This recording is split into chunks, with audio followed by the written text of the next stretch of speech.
Hello everyone, in this tutorial I am going to quickly show you how to download SVGs from the Drive folder. So once you click on the link in your email, this is where you're going to end up.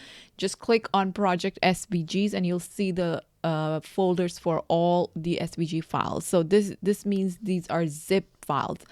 And to download them, just click on the three dots at the corner and click on download, and it will be saved on your computer, the place you choose. So I'm gonna save it on my inside my downloads folder. Click on save, and then I can just go to the download folder. And if you are using Mac, all you gotta do is just double click and it will extract everything from the folder. Let me just delete this quickly.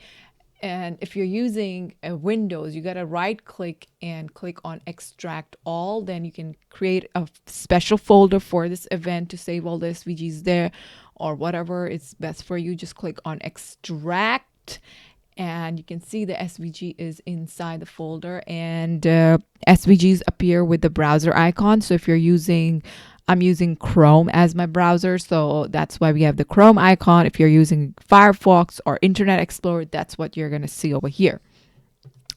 So once you're happy, just click on, go to Design Space, click on Upload Image, browse, and we're going to look for the file here. We saved it in Downloads.